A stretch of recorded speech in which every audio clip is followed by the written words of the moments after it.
एक गरीब युवक अपनी गरीबी से परेशान होकर अपना जीवन समाप्त करने नदी पर गया। वहां एक साधु ने उसे ऐसा करने से रोक दिया। साधु ने युवक की परेशानी को सुनकर कहा कि मेरे पास एक विद्या है जिससे एक जादुई घड़ा बन जाएगा। जो भी इस घड़े से मांगोगे ये जादुई घड़ा पूरी कर देगा। पर जिस दिन ये घड़ा फूट गया उसी समय जो भी कुछ इस घड़े ने दिया है वह सब गायब हो जाएगा। अगर तुम मेरी 2 साल तक सेवा करो तो यह घड़ा मैं तुम्हें दे सकता हूँ, और अगर 5 साल तक तुम मेरी सेवा करो तो मैं यह घड़ा बनाने की विद्या तुम्हें सिखा सकता हूँ। बोलो तुम क्या चाहते हो? युवक ने कहा, महाराज मैं तो 2 साल ही आपकी सेवा करना चाहूँगा। मुझे तो जल्द से जल्द बस ये घड़ा चाहिए। मैं इसे बहुत संभाल कर रखूँगा, कभी फूटने नहीं दूंगा। इस तरह 2 साल सेवा करने के बाद युवक ने वो जादुई घड़ा प्राप्त कर लिया और अपने घर पहुंच गया। उसने घड़े से अपनी हर इच्छा पूरी करवानी शुरू कर दी। महल बनवाया, नौकर चाकर मांगे, सभी को अपनी शान शौकत दिखाने लगा, सभी को बुला बुला कर दावतें देने लगा और बहुत ही विलासिता का जीवन जीने लगा। उसने शराब भी पीनी शुरू कर दी और एक दिन नशे में घड़ा सर पर रखकर नाचने लगा और ठोकर लगने से घड़ा गिर गया और फूट गया। घड़ा फूटते ही सभी कुछ गायब हो गया। अब युवक सोचने लगा कि काश मैंने जल्दबाजी न की होती और घड़ा बनाने की विद्या सीख ली होती तो आज मैं फिर से कंगाल न होता। फिर वह उस साधु को ढूंढने के लिए इधर उधर घूमने लगा, लेकिन वह साधु उसे कहीं पर नजर नहीं आए। मित्रों, ईश्वर हमें हमेशा 2 रास्ते दिखाते हैं, एक आसान जल्दी वाला और दूसरा थोड़ा लंबे समय वाला पर गहरे ज्ञान वाला।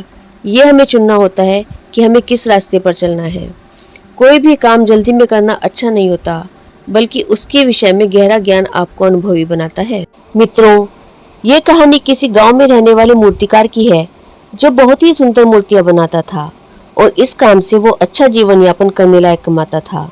कुछ समय बाद उसको एक बेटा हुआ जिसने कम उम्र में ही मूर्तियां बनाना शुरू कर दिया और उसकी मूर्तियां भी बहुत सुंदर दिखती थी।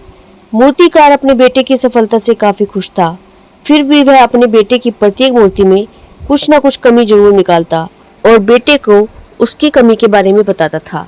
वह बेटे से कहता, तुमने अच्छा काम किया है, लेकिन अगली बार इस कमी को दूर करने की कोशिश करना। बेटा भी अपने पिता की बात समझ लिया करता था। उसने अपने पिता की सलाह के बाद अपनी हर मूर्तियों में सुधार करना जारी रखा। नतीजा यह हुआ कि बेटे की मूर्तियां दिन प्रतिदिन पिता की मूर्तियों से बेहतर होती चली गई और एक समय ऐसा भी आया जब लोग बेटे की मूर्तियों को पिता की मूर्तियों की तुलना में ऊंचे दामों पर खरीदने लगे, जबकि पिता की मूर्तियां पहले की तरह ही बिकती रहीं। पिता ने अभी तक अपने बेटे की मूर्तियों में कमियां निकालना बंद नहीं किया था, लेकिन बेटा अब बाप के इस बर्ताव से खुश नहीं था। फिर भी वह बिना दिमाग लगाए उन कमियों को स्वीकार कर लेता था और पिता के सुझावों के अनुसार अपनी मूर्तियों में सुधार करता रहा।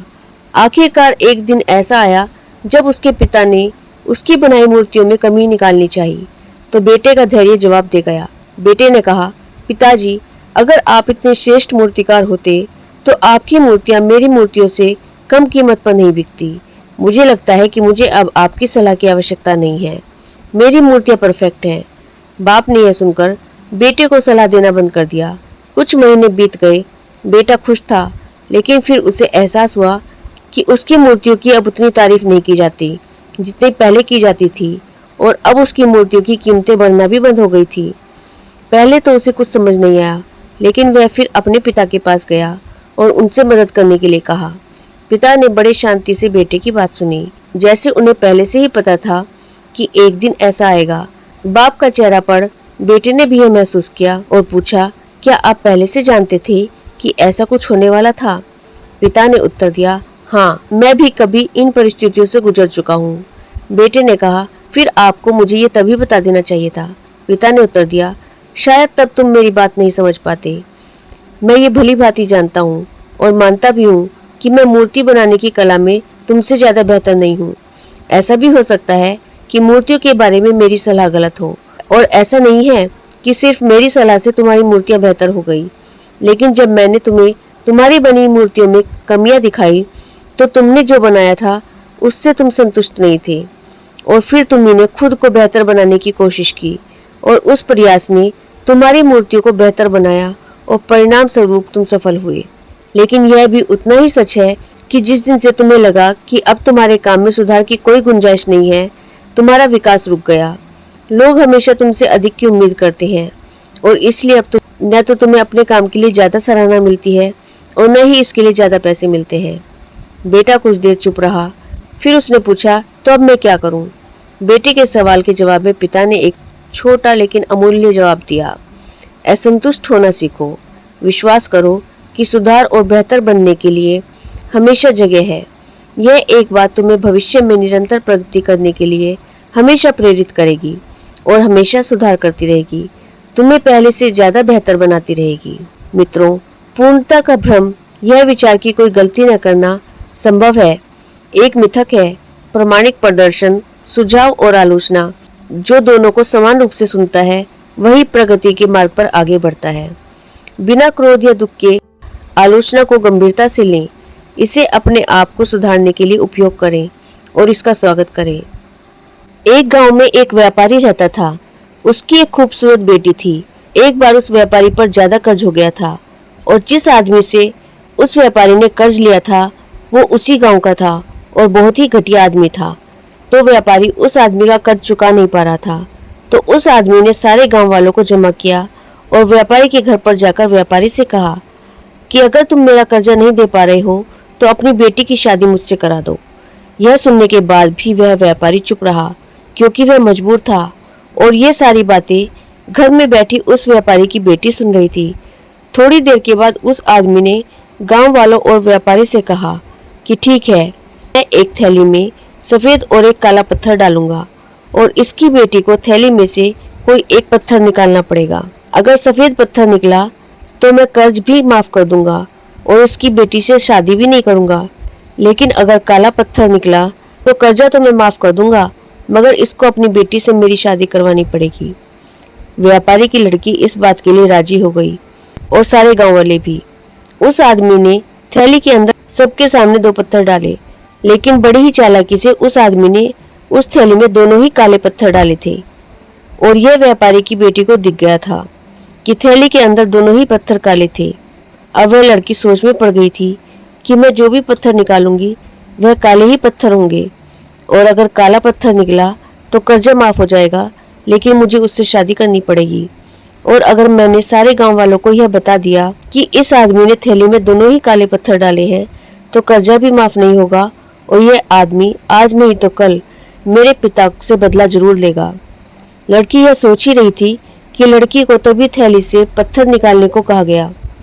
लड़की ने थैली में हाथ डाला और एक पत्थर बाहर निकाला और बिना किसी को दिखाए उस पत्थर को जमीन पर गिरा दिया और जमीन पर गिरने के बाद वह पत्थर दूसरे पत्थरों में मिल गया। तभी लड़की ने सबसे कहा कि अब कैसे पता चलेगा कि मैंने जो पत्थर निकाला था वह सफ़ेद था या काला था।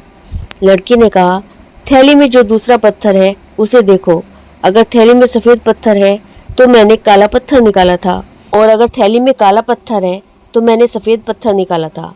और मित्रों, थैली में तो सिर्फ काले ही पत्थर थे और सभी गांव वालों ने यह समझ लिया कि लड़की ने जो पहले पत्थर निकाला था वह सफ़ेद था। इसलिए व्यापारी का कर्ज भी माफ़ हो गया और उसकी बेटी को उस आदमी से शादी भी नहीं करनी पड़ी। मित्रों, जिंदगी में इंसान कई बार मजबूर हो जाता है और उसके सामने जो हालात होते हैं उसे उसी के हिसाब से चलना पड़ता है। इस कहानी से हमें यह सीख मिलती है कि जब भी आप मजबूर हो जाओ और मजबूरी में आपका कोई फ़ायदा उठाना चाहता है तो इनोसेंट मत बनो, बल्कि दिमाग का इस्तेमाल करो। जितने इनोसेंट बनने की कोशिश करोगे लोग उतना ही आपका फ़ायदा उठाएंगे और आपको चीट करेंगे। अब इसका मतलब यह नहीं है कि आप लोगों को गालियाँ ही देना शुरू कर दो, बल्कि इसका मतलब यह है कि आप समंदर की तरह बनो। मतलब यह है कि आप समंदर की तरह खामोश रहो, लेकिन उसकी गहराई की तरह अपने दिमाग में नॉलेज रखो। दोस्तों, आपको यह ज़बरदस्त मोटिवेशनल कहानी कैसे लगी मुझे कमेंट में ज़रूर बताइएगा और ऐसी ही और कहानियों को सुनने के लिए आपके अपने चैनल वर्ड्स ट्रेजर को सब्सक्राइब कर लीजिएगा। Thank you.